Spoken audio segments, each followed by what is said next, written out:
Բարի երեկո, ուղիղ եթերում ազատության լրատվական կենտրոնն է, դիտեք այս ծրագրում։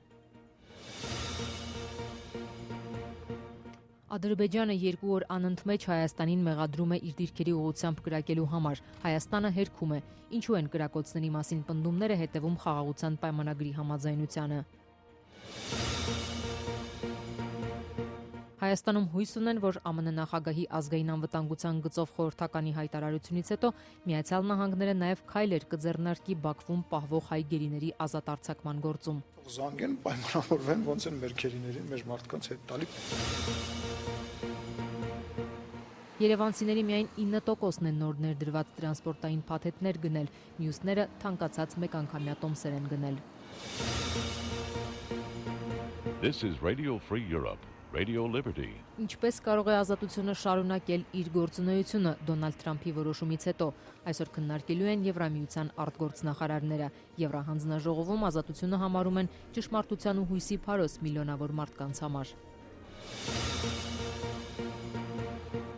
Քարոզարշավ է Գյումրիում ու Փարաքարում, մինչ Գյումրիում նոր շռայլ խոստումներ են հնչում, Փարաքարում հիշում են այդպես էլ իրականություն չդարձածները։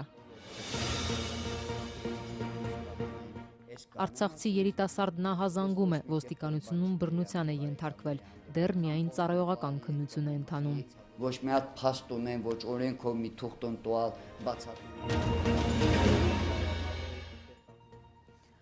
Բաքուն այսօր էլ պնդել է, որ իբր Հայաստանի զինված ուժերը կրակ են բացել ադրբեջանական դիրքերի ուղղությամբ։ Հայաստանի պաշտպանության նախարարությունն արդեն հայտարարել է, որ սա չի համապատասխանում իրականությանն ու կրկնել առաջարկը, այսպիսի տեղեկությունների հետաքննման մեխանիզմ ստեղծելու մասին։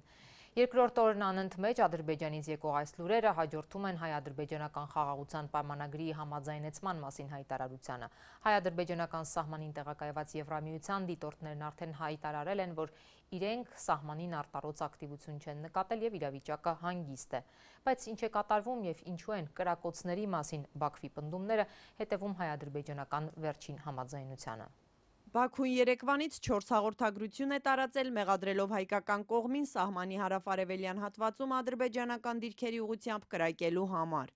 Հայաստանի պաշտպանության նախարարությունը հերքում է իր հերթին Ադրբեջանին մեղադրում ապա տեղեկատվության համար։ Կրակոցների մասին Բաքվի այս պնդումները հնչում են հայ-ադրբեջանական խաղաղության պայմանագրի համաձայնեցումից հետո։ Երևանը պատրաստ է այն ստորագրել, Բաքուն մինչ այդ հայկական կողմից պահանջում է փոխել սահմանադրությունը, լուծարել ԵԱՀԿ Մինսկի խումբը։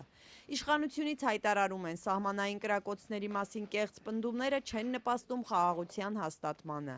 Ազգային ժողովի նախագահն այդուհանդերձ կարծում է, Ադրբեջանը ռազմական ագրեսիայի չի դիմի։ Այդ միտումը հաշվի առնելով, որ իրանք մշտապես այդ աշխատելավոճը կիրառել են, սկզբից հայտարարել են, որ հարձակվում են, հայերն են կրակում եւ այլն, եւ իրանք ստիպված են պատասխան տալու, դա իրաց մշտական ոչն է, բայց ես կրկնում եմ, որ ես չեմ այս փուլում, ես չեմ կարծում, որ նման քայլի կգնան, նոր ենք հայտարարել, որ խաղաղության համաձայնագիրը համաձայնեցված է։ Կրակոցների վերաբերյալ Բաքվի մեղադրանքները Ստալեն Սիմոնյանի այլ պատճառ ունեն։ Խորհրդարանի խոսնակը կարծում է, փորձում են արդարացնել Իլհամ Ալիևի անցած շաբաթվա հայտարարությունը։ Ենթադրում եմ, որ դա, կրկնում եմ, Ալիևի զորո վստահության եւ այլը դրան միտված, որ ի ապացույց դրան հանրության մեջ Ալիևի, իրանց հանրության մեջ Ալիևի խոսքերը ավելի պնդացնելու եւ ցուցադրելու, որ նախագահն ասում է, ուրեմն մի բան կա, որ ասում է։ Ազգային ժողովի պատիվ ունեմ խմբակցության քարտուղար Տիգրան Աբրահամյանի գնահատմամբ Բաքուն ոչ թե խաղաղության, այլ ագրեսիայի է պատրաստվում։ Այդ կեղծ հաղորդագրությունների շարքը դրանք մեկ քայլանի օպերացիաներ չէին, ընդհանուր արշավի շրջանակներում Հայաստանի դեմ կեղծ արշավ է Ադրբեջանի կողմից իրականացում, որի պատճառը կարծում եմ այս պահին ավելի շատ կապված է երկու հանգամանքի հետ։ Առաջինը դա ադրբեջանական պահանջն է ապա ռազմականացման, այսինքն ասել է թե Հայաստանի զինաթափման մասին, եւ երկրորդը վերաբերում է Միչանսկին։ Հայ-ադրբեջանական սահմանին իրավիճակը հանգիստ է, հայտարարել է Հայաստանում Եվրամիության առաքելությունը։ Պարեկային խմբեր են ուղարկել Հայաստանի եւ Ադրբեջանի սահմանի տարբեր հատվածներ։ Արտառոց ակտիվություն, ասում են, չկա։ Բաքուն տևական ժամանակ է պահանջում էր հեռացնել դիտորդներին։ Հայաստանը համաձայնել է պայմանագրի ստորագրումից հետո դա անել։ Հայկական կողմը մտավախություն չունի, որ դիտորդների հեռանալուց հետո ադրբեջանական կողմը առավել անկաշկանդ կգործի։ Եթե խաղաղության պայմանագիրը ստորագրելուց հետո ելի պետք է հարձակում տեղի ունենա Հայաստանի Հանրապետության վրա, Եվրոդիտորդների ներկայության ժամանակ էլ տեղի կունենա այդ հարձակումը։ Ինչ տարբերություն։ Խաղաղության պայմանագիրը վերջնականացնելու հորդորով Ադրբեջանին են դիմել Միացյալ Նահանգներից։ Դոնալդ Թրամփի ազգային անվտանգության հարցերով խորհրդականը Ադրբեջանի նախագահի արտաքին հարաբերությունների հարցերով օգնականի հետ զրույցում շեշտել է. կոնֆլիկտը Հարավային Կովկասում պետք է ավարտվի։ Մինչ Հայաստանի իշխանությունը խաղաղության պայմանագրի տեքստի շուրջ համաձայնությունը, ինչպես ձևակերպել էր արտգործնախարարը, ճահճից դուրս գալու հնարավորություն է համարում, ընդդիմությունից կարծում են, եթե նույնիսկ միջազգային դերակատարները պարտադրեն Բաքվին Երևանի հետ համաձայնեցված փաստաթուղթը ստորագրել, միևնույն է դա չի բխելու Հայաստանի շահերից։ Հայաստանում հույս ունեն, որ ամերիկյան կողմը նաև քայլեր կձեռնարկի Բաքվում պահվող հայ գերիների ազատ արձակման գործում։ Հայ-ադրբեջանական խաղաղության պայմանագրի համաձայնեցման մասին լուրին նախորդին արձագանքել էր ԱՄՆ նախագահի ազգային անվտանգության գծով խորհրդական Մայք Ուոլցը, նշելով, որ ադրբեջանցի պաշտոնակցի հետ զրույցի ընթացքում ինքը ընդգծել է, որ պետք է վերջնականացնել խաղաղության գործարքը եւ ազատ արձակել բանտարկվածներին։ Տեսնենք, թե ինչպես են այս հայտարարությանն արձագանքում Հայաստանի իշխանությունները։ Թող զանգեն, պայմանավորվեն, ոնց են մեր քերիներին, մեր մարդկանց հետ տալի։ Ազգային ժողովի նախագահը հստակ քայլեր է ակնկալում ԱՄՆ նոր վարչակազմից Բաքվում պահվող հայ ռազմագերիների ազատ արձակման համար։ Ալեն Սիմոնյանն այսօր նաև այդ քայլերը նախանշեց, հույս հայտնելով, թե ԱՄՆ նախագահի ազգային անվտանգության գծով խորհրդական Մայք Ուոլցի հայտարարությունը սոսկ հայտարարություն չի մնա։ Ադրբեջանի նախագահի խորհրդական Հիկմեթ Հաջիևի հետ զրույցում Մայքլ Ուոլցը ասել էր, որ պետք է վերջնականացնել խաղաղության գործարքը, ազատ արձակել բանտարկյալներին եւ միասին աշխատել տարածաշրջանն ավելի անվտանգ եւ բարգավաճ դարձնելու ուղղությամբ։ Ինչ ազդեցություն կունենա Ադրբեջանի վրա։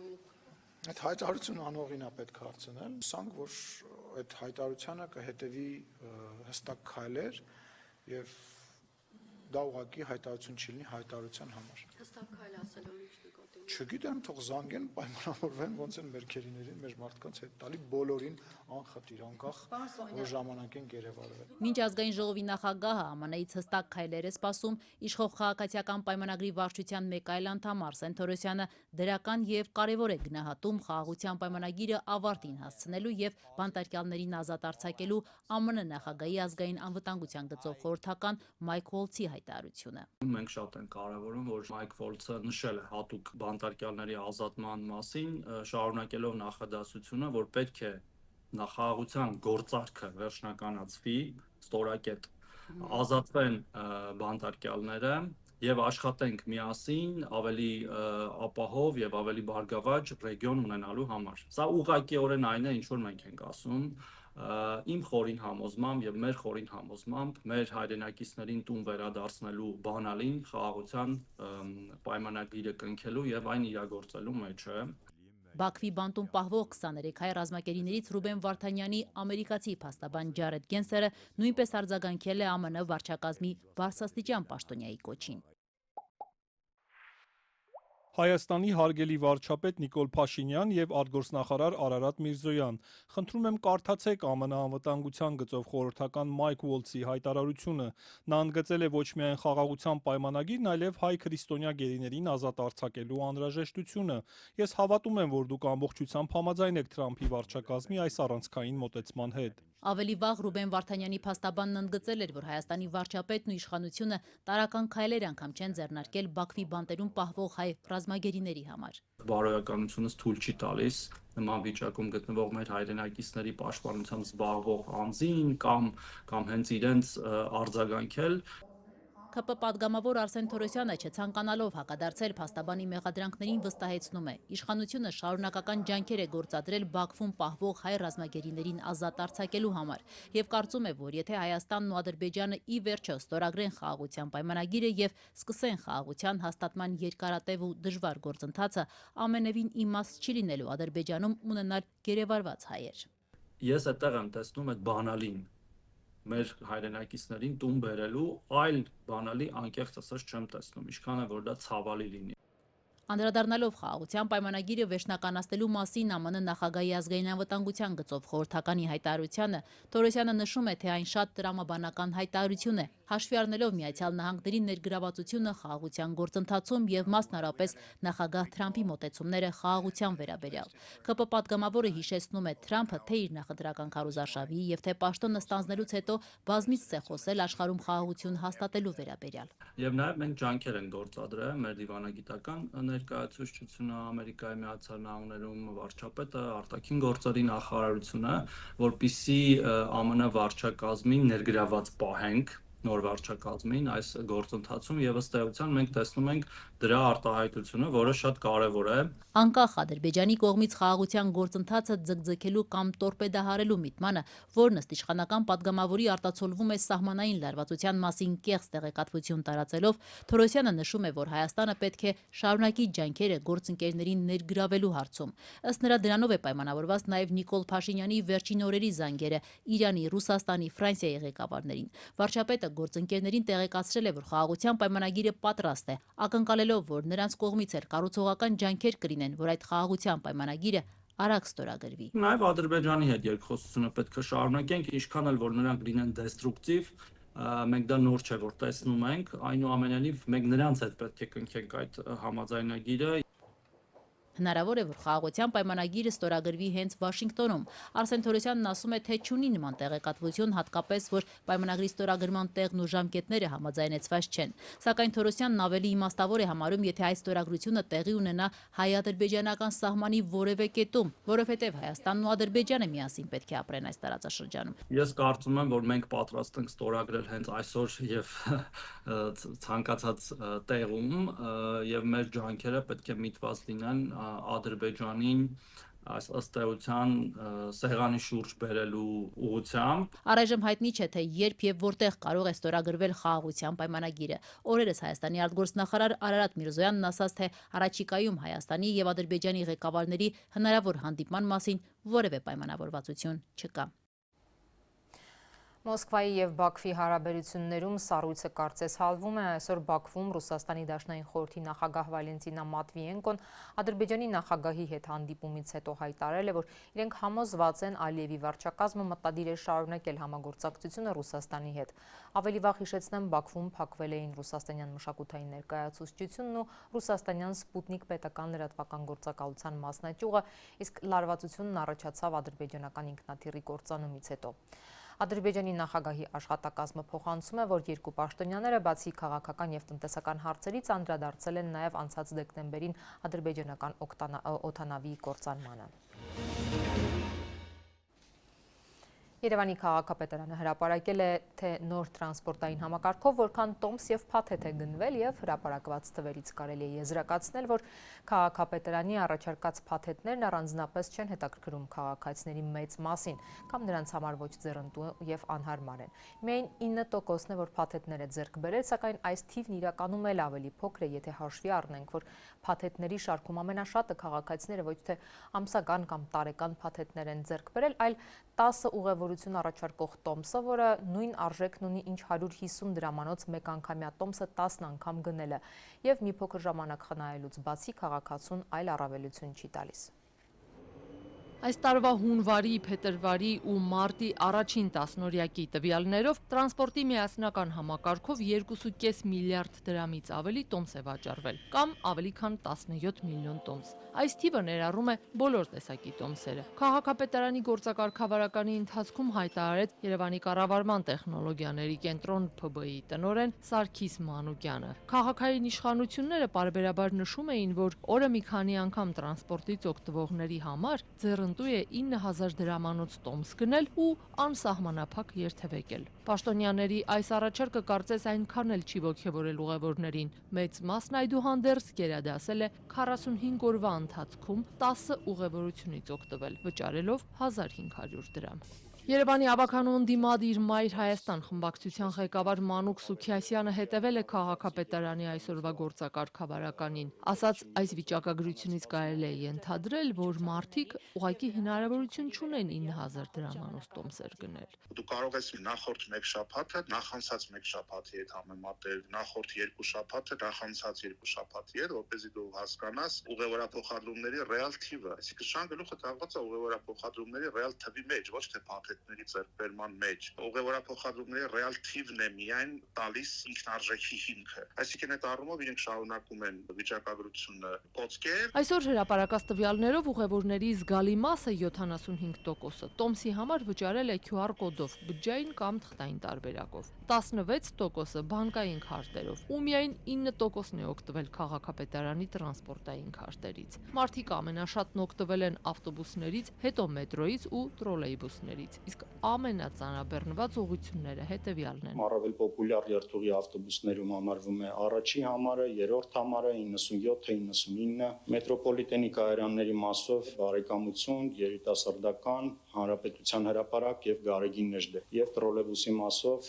10 համար, երկրորդ համար։ Փաթեթային տոմսեր գնացների 29%-ն են արտոնություններից օգտվել, 7%-ը զեղչով, 22%-ն անվճար տարբերակներից։ Հավագանու ընդդիմադիր անդամ Մանուկ Սուքիասյանն ասում է, անվճար զեղչով թե վճարովի մարդիկ միևնույնն է, երթևեկում են գերծանրաբեռնված տրանսպորտով։ Առավոտյան եւ երեկոյան ժամերին մարդը այդ իրենց գովերքած տոմսը ձեռքին կանգնած կես ժամ 40 րոպե, 45 րոպե կարող է սպասել տրանսպորտը գա, ինքը մոտենա չկարողանա նստի։ Քաղաքապետարանի այսօր հրապարակած վիճակագրությունն ինչ է տալիս ուղևորներին, որոնցից շատերը հատկապես աշխատանքային պիկ ժամերին դեռ կանգառներում երկար են սպասում իրենց տրանսպորտին, հետո էլ դժվարությամբ մի ոտքի տեղ գտնում։ Սա մեզ հնարավորություն է տալիս հաշվի առնելով տարբեր գծերի ծանրաբեռնվածությունը որոշակի վերադասավորումներ կազմակերպել եւ ավելի թեր բեռնված գծերից ավելի բեռնված գծեր որոշակի շարժակազմի տեղափոխություններ իրականացնել։ Իդեպ տոմսային այս նոր համակարգերի ներդրման շրջանակներում քաղաքապետարանը պատրաստվում է վերահսկողական գործառույթը տրամադրել հասարակական կարգի պահպանության ծառայությանը։ Համապատասխանորժական նախագծերի փաթեթը մշակվել է եւ մեկ անգամ քննարկվել է արդեն նախարարական կոմիտեում, դրվել հանրային քննարկման, որը երկշաբաթյա ժամկետը կլրանա ուրեմն հաջորդ երկշաբթի օրը, եթե չեմ սխալվում, եւ ամփոփվելուց հետո կներկայացվի ազգային ժողով։ Քաղաքապետարանն արդեն տրանսպորտի համար չվճարող ուղևորներին տուգանելու նախագիծ է մշակել։ Առաջարկում են 15,000 դրամ տուգանք սահմանել, իսկ եթե արտոնություն ունեցող քաղաքացու զեղչված կամ անվճար փաթեթով այլանց երթևեկի, տուգանքի չափն ավելի մեծ կլինի 18,000 դրամ։ Ըստ այդ նախագծի ուղևորները պարտավոր կլինեն տրանսպորտ նստելուց անմիջապես հետո 1 րոպեի ընթացքում վալիդատորների միջոցով վավերացնել իրենց տոմսն ու մինչ ուղևորության ավարտն իրենց մոտ պահել, որ եթե հսկիչը պահանջի ցույց տան։ Հսկիչները կկարողանան նաև տեսաձայնագրություններ անել չվճարող քաղաքացիներին նույնականացնելու համար, թե երբ նախագիծը կսկսի գործել, դեռ հայտնի չէ։ Եթերում Ազատության լրատվական կենտրոնն է, մեր լուրերին կարող եք հետևել նաև Ազատության տելեգրամյան ալիքում, իսկ այս ծրագրի երկրորդ մասում առաջարկում ենք։ This is Radio Free Europe, Radio Liberty. Ինչպես կարող է Ազատությունը շարունակել իր գործունեությունը Դոնալդ Թրամփի որոշումից հետո, այսօր քննարկելու են Եվրամիության արտգործնախարարները։ Եվրահանձնաժողովում Ազատությունը համարում են ճշմարտության ու հույսի փարոս միլիոնավոր մարդկանց համար։ Քարոզարշավ է Գյումրիում ու Փարաքարում, մինչ Գյումրիում նոր շռայլ խոստումներ են հնչում, Փարաքարում հիշում են այդպես էլ իրականություն չդարձածները։ Արցախցի երիտասարդ նահազանգում է, ոստիկանությունում բռնության է ենթարկվել, դեռ միայն ծառայողական քննություն է ընթանում։ Ոչ մի հատ փաստ ունեն, ոչ օրենքով մի թուղթ տուալ բացատրել։ Ռուս-ամերիկյան ակտիվ շփումները Ուկրաինայի հարցով շարունակվում են։ Երեկ հեռախոսազրույց են ունեցել ԱՄՆ պետքարտուղարն ու Ռուսաստանի արտգործնախարարը։ Վաղն ակնկալվում է, որ հեռախոսով կզրուցեն ԱՄՆ նախագահ Դոնալդ Թրամփը եւ Ռուսաստանի նախագահ Վլադիմիր Պուտինը։ Սպասվող հեռախոսազրույցի մասին դեռ միայն ամերիկյան կողմն է հայտարարել, Կրեմլից արձագանք չկա։ Միացյալ Նահանգների նախագահը հայտարարել է, որ վաղը հեռախոսազրույց կունենա ռուս պաշտոնակցի հետ, քննարկելու Ուկրաինայում ռուսական զորքի գրաված տարածքների եւ էլեկտրակայանների հարցը։ Պաշտոնը ստանձնելուց հետո սա Դոնալդ Թրամփի եւ Վլադիմիր Պուտինի երկրորդ հեռախոսազրույցը կլինի, որի ընթացքում Սպիտակ տան ղեկավարը կքննարկի նաեւ Ռուսաստանի ու Ուկրաինայի միջև որոշ ակտիվներ բաժանելու հարցը։ Թե ինչ ակտիվների մասին է խոսքը, Թրամփը չի մանրամասնել։ Ուզում ենք հասկանալ, կարող ենք վերջ տալ այս պատերազմին։ Գուցե ստացվի, գուցե ոչ, բայց կարծում եմ շատ լավ հնարավորություն ունենք։ Կարծում եմ կխոսենք տարածքների մասին։ Դա շատ մեծ տարածք է։ Կխոսենք էլեկտրակայանների մասին, դա շատ կարևոր հարց է։ Արդեն խոսում ենք որոշակի ակտիվներ բաժանելու մասին։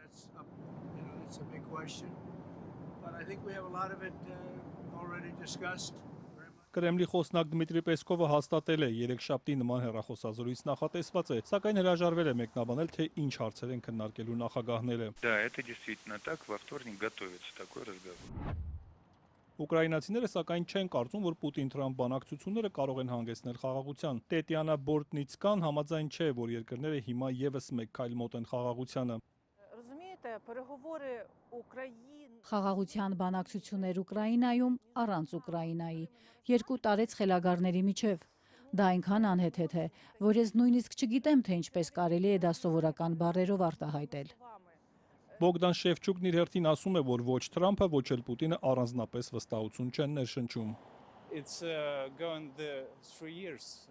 Պատերազմը շարունակվում է 3 տարի, եւ արդեն 4-րդ տարին է պտտվում։ Սա լիովին հյուծել է ինձ։ Ես իսկապես հոգնել եմ այս ամենից։ Պուտին-Թրամփ հեռախոսազրույցից մեկ օր առաջ այսօր Եվրոպական միության արտաքին գործերի նախարարները ԵՄ արտաքին հարաբերությունների խորհրդի նիստում քննարկում են Ուկրաինային աջակցելու հարցը։ Եվրոպական միության արտաքին գործերի եւ անվտանգության քաղաքականության հարցերով բարձր ներկայացուցիչ Կայա Կալասը հանդիպումից առաջ հայտարարել է հրադադարի վերաբերյալ Պուտինի առաջ քաշած պայմանները, թե այն պետք է երկարաժամկետ լինի ու վերացնի հակամարտության առաջացման պատճառները, վկայում են, որ նա իրականում խաղաղություն չի ցանկանում։ Այդ պայմանները, որ նրանք ներկայացրել են, ցույց են տալիս, որ նրանք իրականում խաղաղություն չեն ուզում, քանի որ նրանք որպես պայմաններ ներկայացնում են իրենց բոլոր վերջնական նպատակները, որոնց ցանկանում են հասնել պատերազմի արդյունքում։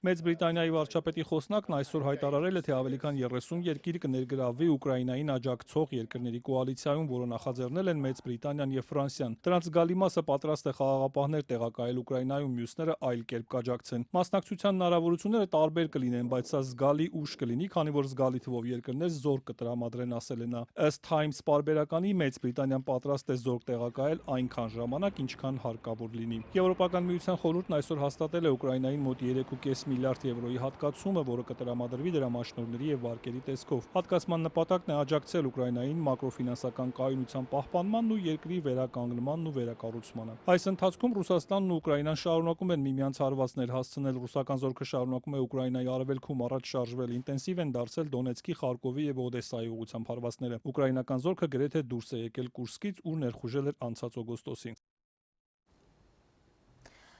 Այժմ հենց մեր Ազատություն ռադիոկայանի ճակատագրի մասին։ ԱՄՆ նախագահ Դոնալդ Թրամփը մարտի 14-ի հրամանով որոշեց կրճատել գլոբալ մեդիայի գործակալությունը, որի միջոցով դրամաշնորհ է ստանում նաև Ազատություն, Ազատ Եվրոպա լրատվամիջոցը ու նաև մենք Ազատության հայկական ծառայությունը։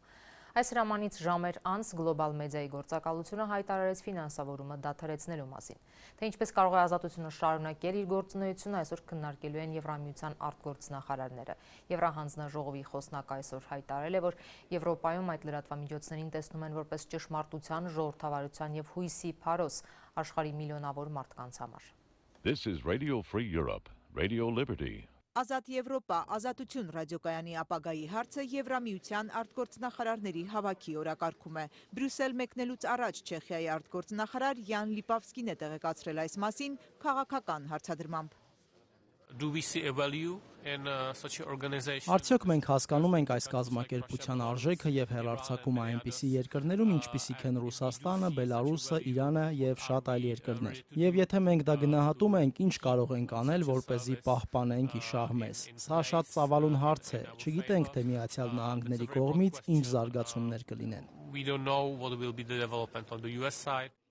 Չեխիայի արտգործնախարարը շեշտել է, Եվրամիության երկրները պետք է քաղաքական պատրաստակամություն ստանձնեն։ Ազատություն ռադիոկայանի կենտրոնակայանը 25 տարի Պրահայում է, հպարտ ենք դրանով, հավելել է Լիպավսկին։ Չեխիայի ներկայացուցիչները Եվրամիության գործընկերների համար հայտարարության նախագիծ են պատրաստել, որում անհանգստություն են հայտնում Ազատ Եվրոպա, Ազատություն ռադիոկայանի շուրջ ստեղծված իրավիճակի համար։ Այսօր Ազատ Եվրոպա ազատություն ռադիոկայանը շարունակում է տրամադրել վստահելի անկախ լուրեր տասնյակ միլիոնավոր շրջաններում, որտեղ ազատ մամուլը սահմանափակված է կամ բացակայում է։ Այդպիսով օգնում է առաջ մղել ժողովրդավարական արժեքները եւ ամրապնդել մեր հավաքական արձագանքը ապատեղեկատվությանն ու ավտորիտար քարոզչությանը։ Այս կենսական աշխատանքը հիմնված է իր պատմական դերի վրա, ժողովրդավարության ուժի, մարդու իրավունքների եւ խոսքի ազատության, արժեքներ, որոնք Եվրոպական միության հիմնաքարն են։ Հայտարարության նախագծում համատեղ ջանքերով լրատվամիջոցի գործունեության համար ֆինանսավորում գտնելու կոչ է։ Այն շեշտադրմամբ, որ եվրոպական ֆինանսավորումը կապահովի մեջբերում այս առանցքային մեդիա ինստիտուտի կայունությունն ու հնարավորություն կտա, որ շարունակեն կարևոր առաքելությունը քննադատական ու անկախ ռեպորտաժները։ Կոչ ենք անում եվրոպական համապատասխան կառույցներին եւ անդամ երկրներին միավորել ջանքերը Ազատ Եվրոպա ազատություն ռադիոկայանի եւ այլ անկախ լրատվամիջոցների համար կայուն ֆինանսական աջակցություն ստեղծելու համար, այդ կերպ պաշտպանելով ԶԼՄ-ների ազատությունն ու ժողովրդավարությունը Եվրոպայում եւ նրա սահմաններից դուրս։ Եվրամիության արտաքին գործերի նախարարների կողմից ճնշում կա քննարկել այս հարցն ու գտնել լուծում, մենք կզբաղվենք դրանով, հայտարարել է Եվրամիության արտաքին հարաբերությունների գծով հանձնակատար Կայա Կալասը, ընդգծել ազատություններ այն լրատվամիջոցը, որից տեղեկանում էին ինչ է կատարվում երկաթե վարագույրից այն կողմ։ Այն եղել է ժողովրդավարության փարոս։ Ցավալի է լսել, որ Միացյալ Նահանգները հետ է կանգնում ֆինանսավորումից։ Հիմա մեզ համար հարցն այն է, թե կարող ենք մենք մեր ֆինանսավորմամբ օգնել լրացնելու այն բացը, որ թողնում է Միացյալ Նահանգները։ Ավտոմատ կերպով դա չի կարող արվել, քանի որ ունենք բազմաթիվ կազմակերպություններ, որոնք դիմում են մեզ նույն խնդրանքով։ Բայց իսկապես Եվրամիության արտաքին գործերի նախարարների կողմից ճնշում կա քննարկել դա եւ գտնել լուծում։ Մենք կզբաղվենք դրանով, որպեսզի տեսնենք, թե ինչ կարող ենք անել։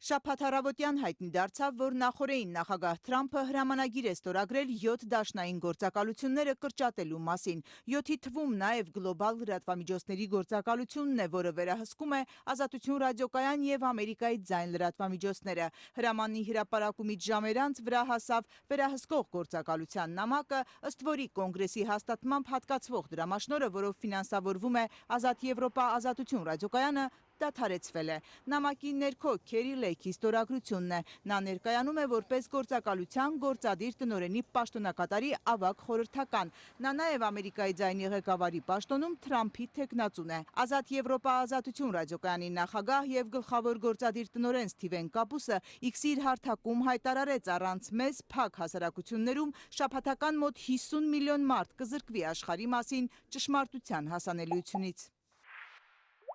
Իրանի այաթոլլաները, Չինաստանի կոմունիստ առաջնորդները, բռնապետները Մոսկվայում եւ Մինսկում կտոնեին Ազատ Եվրոպա ազատություն ռադիոկայանի վախճանը 75 տարի անց։ Մեր հակառակորդներին հաղթանակ շնորհելը նրանց կուժեղացներ, իսկ Ամերիկան կթուլացներ։ Ռադիոկայանի ղեկավարը շեշտել է լրատվամիջոցն ամբողջ պատմության ընթացքում նահանգների ուժեղագույն երկու կուսակցությունների աջակցությունն է վայելել։ Դրամաշնորհի չեղարկումն ըստ Կապուսի իսկական նվեր է Միացյալ Նահանգների թշնամիների համար։ Բարի երեկո հարգելի ունկնդիրներ։ Եթերում է ազատություն ռադիոկայանը։ Նախ ներկայացնեմ օրվա հիմնական թեմաները։ Ազատ Եվրոպա ազատություն ռադիոկայանը նախորդող ու այս ժամերին անընդհատ աջակցող հայտարարություններ է ստանում։ Բրյուսելում գործող օտարերկրյա թղթակիցների ասոցիացիան համերաշխություն հայտնելով ռադիոկայանի անձնակազմին ընդգծել է ձեր աշխատանքը մեծ ազդեցություն է ունեցել եւ ձեր ձայնը չպետք է լռի։ Այս քայլերով Միացյալ Նահանգները նահանջում է ազատ տեղեկատվությունը պաշտպանելու իր պատմական դերակատարումից։ Կոչ ենք անում կոնգրեսին ու միջազգային համայնքին միջոցներ ձեռնարկել այս աննախադեպ որոշման դեմ։ Անկախ լրատվամիջոցների դեմ այս քայլը լուրջ վտանգի տակ է դնում լրագրողների կյանքը, որոնք հաճախ հսկայական մարտահրավերների են դիմակայել լուր հաղորդելու գրաքննության ենթարկված երկրներում ապրող միլիոնավոր մարդկանց։ Թրամփի վարչակազմի վերջին ջանքերը քանդելու կոնգրեսի կողմից ստեղծված եւ ֆինանսավորվող կազմակերպությունները, որոնք ճշգրիտ անկողմնակալ տեղեկատվություն են տրամադրում 100 միլիոնավոր մարդկանց այն երկրներում, որտեղ մամուլի ազատությունը հարվածի տակ է, խաթարում է Միացյալ Նահանգների հավատարմությունը ժողովրդավարությանը։ Ազատ Եվրոպա ազատություն ռադիոկայանի տնօրենների խորհրդի նախագահ Լիզա Քրթիսը հայտարարել է, ֆինանսավորման դադարեցման որոշումը անօրինական է, անհրաժեշտ քայլեր են ձեռնարկում։ Ոստիկանության Լոռու մարզային վարչությունում տեղի ունեցած բռնության մասին ահազանգ է ստացվել։ Արցախցի երիտասարդը պնդում է, որ ոստիկանությունում իր նկատմամբ բռնություն են կիրառել, ստիպել խոստովանական ցուցմունք տալ եւ իր վրա վերցնել բարեկամի տան վրա կատարված հարձակման մեղքը։ Ոստիկանությունում դեռ միայն ծառայողական քննություն է նշանակվել, իսկ քննչականը վարույթ դեռ չի հարուցել։ Բարեկամի տան վրա ավազակային հարձակումից հետո արցախցի Տիգրան Ուլուբաբյանին քննչական կոմիտե, հետո նաև ոստիկանության Լոռու մարզային վարչություն են կանչել հարցաքննել, մեղադրելով նրան, թե կապ ունի ենթադրյալ հանցագործների հետ։ Տիգրանը պատմում է, ոստիկանության Լոռու մարզային վարչությունում իր նկատմամբ բռնություն են կիրառել, հայհոյանքներով ու անհարգալից վերաբերմունքով ստիպել խոստովանական ցուցմունք տալ։ Դու ես նավոդք եմ տվել ինձ ասում, դու ես այդ գողությունը կազմակերպել, անհիմն տեղով բան ասում ապացուցի, ոչ շումա հայհոյանք բան ասում իմ հետ նորմալ խոսեցիք, ասում լավ ամաչում չկլի եկալակ զովացի ընտանիքին տենց, բա ես զովացներին հարգում եմ, բայց սենց Հավայի մեկ էլ ասում պրիզնատ տարի ասում, ես ոչ մի բան արա չում լի, որ պրիզնատ գամ, կարը մը կապացուցեք, մեր բարեկամներին էլ իրանք հարցարանում, որ այդ տղու վրա կասկածում եք աման ընդհանրապես ինքը տես բանի ընդունակ չի։ Բա ձերբակալելու եմ, քեզ շանս եմ տալիս, ես եմ անում, լավ մտածի, ես քեզ պետն էր խոսում, երթվում եմ բոլոր սուրբություններով, ես քեզ տեից չոր դուս կհանեմ, ես կանեմ, ասում ես ոչ մի կեղտոտ բան չում լիրա մեր բարեկամների հանդեպ, որ մտածեմ, այդքան պոստում պալի եք կրվի մասնակցալ, ոչ մի բանից վախեցալ չում, տպում են բայ այդ իշ ձևից, պարապաս պրիզնա տարի, որ դու ես նավոդք եմ տվել ես, արել են, Հավայի զուրույցներ, Հավայի, առանց հիմնա անտեղի, ոչ մի հատ փաստ ունեն, ոչ օրենքով մի թուղթոն տուալ բացատրություն ինձանից վեկալալ, ոչ մի բան, դե լավ կալանավոր եք ու տե տանում սկսում բռնում, 10 րոպե, մեկնա տպում, հայհոյում 10 րոպե, հարցը տպել է, հարցը ենա, որ հայհոյալն ու իրանք դրա պատասխանը պտի տան, ես միջևեշ գնալու եմ միջևեշ, թե ես աշխարհը մեզ գլոբուսում էլ պետք լինի դիմելու եմ, որ իրանք իրանց այդ արածի համար պատասխանը տան։ 29-ամյա երիտասարդը Արցախից 23 թվականին է տեղահանվել։ Եղբայրը զոհվել է 2017-ին ադրբեջանական դիվերսիայի հետևանքով։ Ծնողների գերեզմանները Մարտունիում է թողել ու Հայաստան եկել իր շան Պինկիի հետ։ Վարձով բնակվում է Վանաձորի նույն թաղամասում, ուր 3 օր առաջ տեղի է ունեցել զենքի գործադրմամբ ավազակային հարձակման ու գողության դեպքը։ Տիգրանն ասում է, ոստիկանները հենց իր միայնակ ապրելու փաստն են շահարկել ու փորձել օգտագործել իրենից խոստովանական ցուցմունք կորզելու համար։ Իրանքն այսօր բեսպրիձելություն սարքում ես քաղաքում։ Մեր բարեկամների տունը մտալ են ռազմբոյարալ, իրանք էլ ին վրա են ռազմբոյանում։ Ոստիկանության աշխատողը գալիս ան հիմնը տեղը, առանց թուղթ, առանց բան, գիտի, որ մենակ տղա եմ առաջ օրը հարցաքննալա, բա ով ունես, թե ով չունես, ասել են, որ սենց է մենակում ապրում, ասել են, դե դա էլի, տանեք, տպենք, բան անենք, գլխին սարքենք, պրծնենք, պրիզնատ գայս գործը շուտ փակենք գնա։ Բա գնացեք գողերին մանեք, գողերին բռնեք, ես գողի նմանում, որ եկալեք, իս բեսպրիձելի նման տանում եք։ Դες էլ ասում եմ լի, եթե երկրում արդարություն կա, իրանց սաղին, իրանց համապատը, սաղի դեմքերներ գիտեմ, սաղի դեմքերներ բացաղ է, ով այնց խփել, ով այնց հայհոյել, սաղ անգի գիտեմ, սաղ, հեսա որ տանեն դե, սաղի դեմքերը ցույցում տալու հատ-հատ, իրանց էլ ասել են, որ ձեր վրա բողոք եմ գրելու, ասել են, ով որ ոստիկանի վրա բողոք հագուրում էլի հայհոյալն տենց, Քննչական կոմիտեից Ազատությանն ասացին, որ Տիգրանի բարեկամի բնակարան ապօրինի մուտք գործելու դեպքի առթիվ քրեական վարույթ է նախաձեռնվել հանցավոր կազմակերպության կողմից զենքի գործադրմամբ ավազակային հարձակման հոդվածով, սակայն դեռ կասկածյալներ չկան, իսկ արցախցի երիտասարդի նկատմամբ ոստիկանությունում տեղի ունեցած գործողությունների համար դեռ վարույթ չկա։ Քննչական կոմիտեից ասացին, դեռ այդ մասին հաղորդում չեն ստացել, չնայած լրատվամիջոցներում արդեն բազմաթիվ հրապարակումներ կան այս մասին, իսկ ոստիկանությունից Ազատությանը հայտնեցին, որ ծառայողական վարույթ են հարուցել, կքննեն Լոռու մարզային վարչությունում տեղի ունեցածը։ 1.5 ամիս առաջ քննչականը ոստիկանության նույն այս վարչությունում խոշտանգման միջոցով ցուցմունք կորզելու մեկ այլ դեպքով քրեական վարույթ էր հարուցել, մինչ օրս որևէ տեղաշարժ չկա։ Թե ոչ պաշտոնական քարոզարշավը Գյումրիում վաղուց էր մեկնարկել, պաշտոնապես այն սկսվել էր շաբաթ օրը ակտիվացնելով նաև թեկնածուների խոստումները եւ շրջայցերը Գյումրու թաղերով։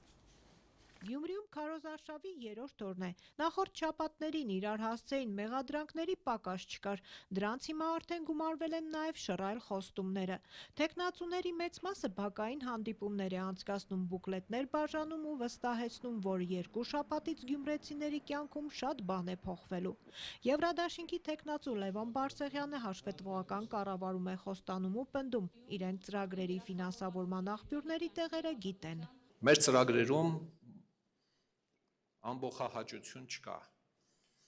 Չկան այնպիսի խոստումներ, որոնք անիրատեսական են։ Հեքիաթներ են, լավ կեղնի, ձեր ցավը տանիմ, ձեզի ղուրբան եղնիմ, այս քաղաքի ջանին մեռնիմ։ Նախկին քաղաքապետ Կոմկուսի թեկնածու Վարդան Ղուկասյանը հասցրել է մեկ օրում մի քանի թաղերում լինել։ 13 տարի Գյումրի ղեկավարած Ղուկասյանն իր պաշտոնավարման տարիների արածն է հիշեցնում ու քննադատում գործող իշխանություններին, թե 7 տարի իշխանության են եւ դեռ նախկինների հետ են կռիվ տալիս։ Մենք սրանց ձայն տվեցինք այն ժամանակ։ Ճիշտ ասած, ես էլ եմ ձայն տվել։ Չգիտենալով թե սրանց ով է բերում եւ ինչի համար են սրան գալիս։ 7 տարի իրենց ձեռքերն էս ամեն ինչը եւ միայն լսում ենք նախկինները։ Լավ, նախկինները։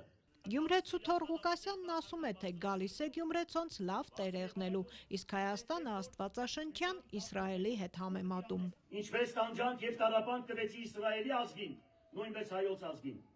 բայց պիտի կա ժամանակ, ոնց որ Իսրայելը դիրեց իր հողերին, նույնպես հայոց ազգը։ Մեր քաղաքը Դաշինքը դեռ փակ հանդիպումներ է անցկացնում, կլինեն նաև բակերում։ Դաշինքի թեկնածու ընդդիմադիր падգամավոր Մարտուն Գրիգորյանը գյումրեցիների քվեն ստանալու այս փաստարկն է բերում։ Առաջնահերթությունը տալու ենք փորձին, առաջնահերթությունը տալու ենք այն թեկնածուին, ով որ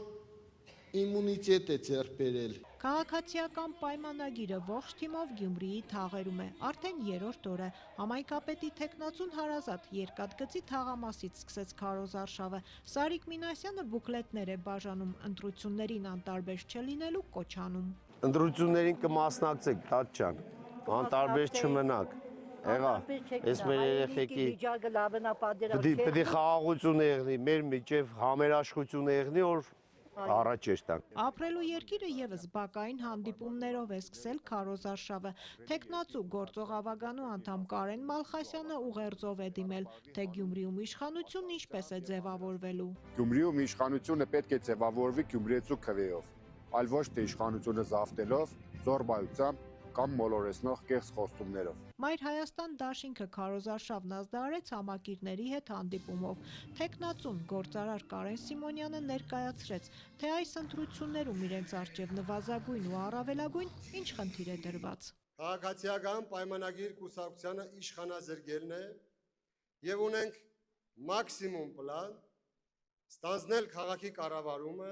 Իմ հզոր համայնքի թեկնածու Ռուբեն Մխիթարյանն առավել ակտիվ է սոցհարթակներում։ Տեսանյութերով է ներկայացնում, թե Գյումրիի զբոսաշրջության ու բիզնեսի զարգացման համար ինչ է առաջարկում։ Տեղական հարկերի ու տուժքերի միջոցով սահմանել արտոնություններ։ Հեռանկարային նախագծերի համար անհրաժեշտության դեպքում տրամադրել սուբսիդիաներ, դրամաշնորհեր։ Դեմոկրատական այլընտրանքը քարոզարշավը բրիֆինգով սկսեց, բայց ավելի ակտիվ է ոչ թե համայնքապետի թեկնածու Արտյոմ Ղարաղազարյանը, այլ կուսակցության ղեկավարը Սուրեն Սուրենյանցի քննադատության թիրախում իշխող քաղպայմանագիրն է։ Կոչ եմ անում Սարիկ Մինասյանին, որպես արժանապատիվ գյումրեցի, լքել ընտրարշավը ազգակործան կապիտուլյանտների հետ չնույնանալու համար։ Հասկի առաջադրած ու նախկին քպայական Հովիկ Աղազարյանի մասկի աջակցությունը ստացած երգիչ Արտյոմ Թումանյանը, որ իրեն համարում է Կոմկուսի առաջին քարտուղար Կարեն Դեմիրճյանի ուղին շարունակողը, քարոզարշավը սկսեց Կարեն Դեմիրճյանի արձանի մոտ ծաղիկներ խոնարելով ու տուն-թանգարան այցելելով։ Այստեղի շունչն ու օդը ինձ պարտավորեցնում է, եւ ես խոստանում եմ, որ կքայլեմ այն ճանապարհով, կքայլեմ այն ուղիով, ինչպես ժամանակին մատնանշել է երջանկահիշատակ Կարեն Դեմիրճյանը։ Մինչ Գյումրիում նորանոր խոստումներ են տալիս, Փարաքարում հիշում են դեռևս իրականություն չդարձած նախկին խոստումները։ 9 գյուղներառող համայնքի ավականու ընտրությունների քարոզարշավը ևս նոր է մեկնարկել, ընտրություններին 4 քաղաքական ուժ է մասնակցում։ Ամբողջ օրը փոշի ենք շնչում, ահա որ այս փողոցը դարել է տրաս։ Փարաքարում անցած շաբաթավերջին մեկնարկած թիմ ընտրությունների նախընտրական քարոզարշավը հին հոգսերի ու չիրականացված խոստումների մասին է հիշեցրել։ Խոսք են տալիս, ոչ մի բան էլ չի լինում։ Ոչ մի բան ախպեր, մեր համար չարես կար։ 9 գյուղ ներառող համայնքի ավականիում հայտնվելու ու Փարաքարի ղեկավարումը ստանձնելու համար 4 ուժ է պայքարում, այդ թվում իշխող քաղաքացիական պայմանագիրը։ Մրցապայքարին նաև 2021 թվականին իշխանականների հետ կոալիցիա կազմած Դավիթ Մինասյանն է մասնակցում, այս անգամ արդեն ոչ թե սեփական դաշինքով, այլ ազգային առաջընթաց կուսակցությամբ։ Քարոզարշավի հենց սկզբից դարձյալ չի բացառում քաղաքացիական պայմանագրի հետ համագործակցությունը։ Այս պահին ոչ մի ուժի հետ չեմ բացառում իմ կոալիցիան, ես ստույգ չեմ կարող պատասխանեմ, մինչև մենք ընտրությունների արդյունքները չիմանանք։ Թեկնածուն խոստանում է կիսատ թողած գործերը շարունակել, ասֆալտապատում, կոյուղիների խնդիր, խաղահրապարակների կառուցում։ Փարաքարում 2021-ի ընտրություններին ամենաշատ ձայները ընդդիմադիր ապրելու երկիր կուսակցություններ ստացել։ Սակայն քաղաքացիական պայմանագիրն ու Դավիթ Մինասյան դաշինքը միավորվելով հերթով ստանձնեցին համայնքի ղեկավարումը։ Մինասյանը 2.5 տարի ղեկավարեց Փարաքարը, հետո Գյուլնազարյանը ստանձնեց այդ պաշտոնը։ Երկուսն էլ պաշտոնից հեռացան քրեական պատմությունից հետո։ Նախորդ ընտրություններին ամենաշատ ձայները ստացած ապրելու երկիրն էլ է ընտրություններին մասնակցելու հայտ ներկայացրել։ Համայնքի ղեկավարի թեկնածուն Վալոդիա Գրիգորյանն է, նա չի բացառում հավանական գործակցությունը մրցակիցների հետ, բայց վստահ է կոալիցիա կազմելուն հերթը չի հասնելու։ Մինչ քարոզարշավ սկսել է այդ հարցի հետ կապված ես այլ է եղել իմ կարծիքը, բայց հիմա ես ոնց հասկանում եմ, այստեղ կոալիցիայի ինձ թվում է խնդիր էլ չի լինելու, ժողովուրդը իր քվեով ամսի 30-ին կապացուցի է դա։ Գրիգորյանը սեփական կուսակցության նախընտրական ծրագիրը մրցունակ է որակում։ Հավաստիացնում դրանում անդրադառնում են խոշորացված համայնքի բոլոր կարևոր, այդ թվում հանրային տրանսպորտի խնդրին։ Բացառում են բոլոր խարդավանքները ժողովրդի թիկունքում։ Թափանցիկ աշխատելու խոստումով ընտրապայքարին միացել է Գոր Սարիբեկյանը, մասնագիտությամբ իրավաբան է, ցանկանում է պայքարել համայնքում հանցավոր միջավայրի դեմ։ Նա էլ չի բացառում հնարավոր կոալիցիաները։ Ես բաց եմ լինելու, ասում եմ բոլորի համար, ես բաց եմ համայնքի կոնստրուկտիվ կառավարման համար։ Կլինի իշխանությունը, կլինի ընդդիմությունը, կլինի մյուս ուժերը, ես պատրաստ եմ կոնստրուկտիվ, գիտեք ոնց ժողովրդին մեծ հաշվով մեկ է ինչա լինում։ Եթե միանում են, ուրեմն միանում են մեր առաջ քաշած սկզբունքներով։ Մարտի 30-ին քվեարկելով քաղաքացիական պայմանագիր կուսակցության օգտին, դուք քվեարկում եք Փարաքար խոշորացված համայնքի զարգացման օգտին։ Իշխող քաղաքացիական պայմանագրի թեկնածուն Լյուդվիգ Գյուլնազարյանն այսօր ասած ժամանակ չունի, չի կարող մեկնաբանություն տալ։ Թեկնածուն ծավալուն աշխատանքներ է խոստանում Փարաքարի փողոցների բարեկարգումից մինչև հանրային տրանսպորտի բարելավում։ Մենք պատրաստվում ենք մեծածավալ աշխատանքներ իրականացնել ճանապարհաշինության բնագավառում, ասֆալտապատելու եւ տուֆով սալարկելու ենք համայնքի կենտրոնական եւ գյուղամիջյան փողոցները։ Բնակիչների համար ապահովելու ենք տրանսպորտի հասանելիություն, կանոնակարգելու ենք ներհամայնքային երթուղին։ Գյուլնազարյանը տարեսկզբից Փարաքարի ղեկավարի պաշտոնակատարն է։ Քարոզարշավի պաշտոնական մեկնարկից ուղիղ 1 օր առաջ նա համայնքի գյուղերից մեկում մանկապարտեզ էր բացել։ Իշխանականները դա հետաքրքիր զուգադիպություն էին համարել։ Այսքանն էինք նախատեսել այսօրվա համար, նորություններին հետևեք ազատություն.am կայքեջում և սոցիալական մեդիայի մեր էջերում, իսկ լրատվական կենտրոնը եթերում կլինի վաղը ժամը 16-ից։ Հաջողություն։